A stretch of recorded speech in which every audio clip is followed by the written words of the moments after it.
Hey everyone, welcome to my channel, The Tadka Project. Today I'm going to show you how to make a fresh, delicious and easy spring onion or green onion chutney. So let's get cooking. For the green onion chutney, I've just taken around 6 5-inch stalks of the green onion.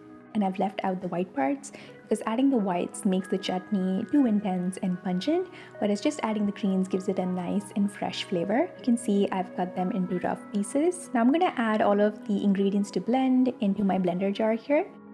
I also have around 3 tablespoons of loose cilantro with the stems, 1 Thai green chili, and this is totally optional, but it does give a really nice flavor, 1.5 teaspoons of coriander seed powder, half a teaspoon of cumin seed powder, a 1/4 teaspoon of turmeric powder that's going to brighten up our chutney, and I'm also going to salt this to taste.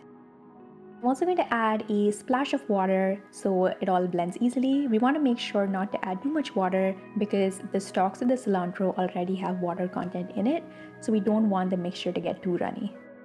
I'm just going to blend it till smooth, and it should look something like this. I also have 2 tablespoons of vegan mayonnaise here, or veganese. You can also substitute this with the 2 tablespoons of a vegan yogurt instead. This is just to give the chutney a really nice creamy texture, cut through the flavor of the onion and the cilantro, and it makes it so yummy. Here I also have some lemon. I usually end up adding around 2 teaspoons of lemon juice and 1/2 to 3/4 teaspoon of sugar. This is to adjust any of the bitterness that might come in the chutney, but you can adjust this according to your taste. Once I've added all of this, I'm just going to give everything a really nice mix. This recipe makes around 1/2 cup of the green onion or spring onion chutney. This is a highly versatile chutney and is a great change from the usual mint and cilantro chutney. So I use this to spread onto my sandwiches. I also like to dip some budgies or pakodas in it. For my video on how to make budgies, click right here.